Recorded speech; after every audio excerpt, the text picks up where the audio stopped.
Hey, welcome. In a world that's always changing, there's one skill that really rises above everything else: adaptability. Today, we're going to open up the playbook on how you can turn all that change into your biggest advantage. Let's get right into it. But first, I want you to think about this question. It sounds completely impossible, right? Like something straight out of a movie. But this actually happened. And the answer, well, it reveals everything about the superpower we're going to explore today. Okay, so picture this. It's January 15th, 2009.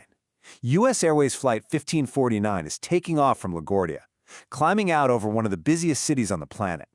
Everything is perfectly normal, totally routine, just like thousands of other flights happening that same day. And then the unthinkable happens. A flock of geese flies directly into the plane's path. The impact is catastrophic. In just a few seconds, both engines are completely gone. And that powerful roar of the jets is replaced by this eerie, absolutely terrifying silence. Now, what do you do in a crisis like that? You fall back on your training, on the playbook, right? And standard procedure is crystal clear. Turn around, get back to the nearest airport. The problem was, the playbook didn't have a chapter for this. They were just too low and flying too slow. The rules simply didn't apply anymore.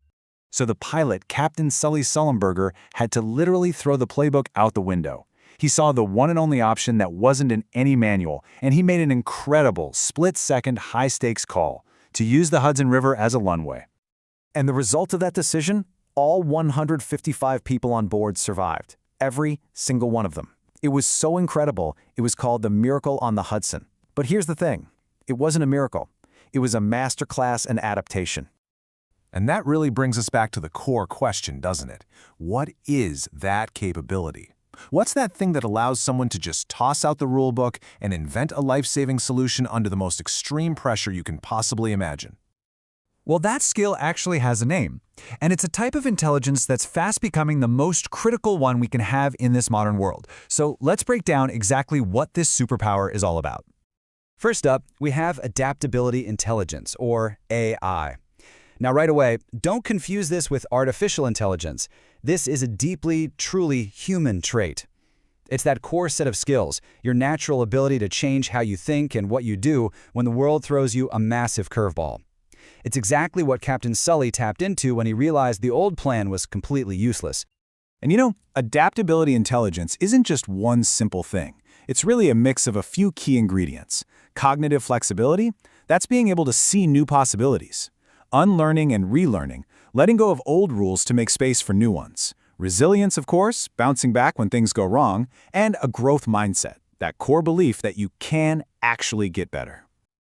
Okay, so if adaptability intelligence is the skill, how do we measure it? How do you know how good you are at it?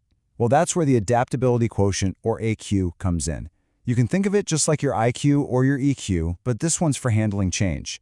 It's a way to put a number on how good you are at dealing with uncertainty. So here's the simplest way to think about it.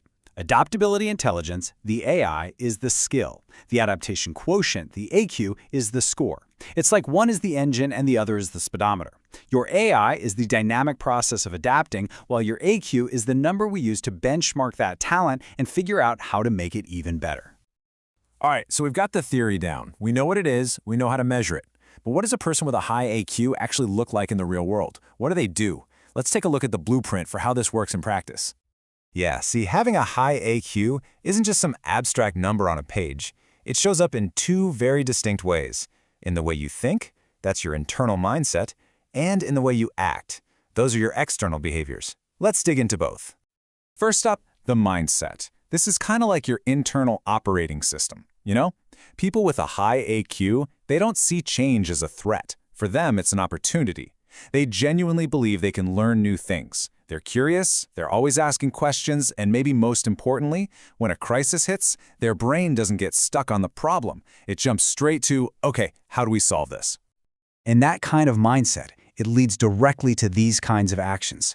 High IQ people are constantly learning. They solve problems on the fly, just like Sully did.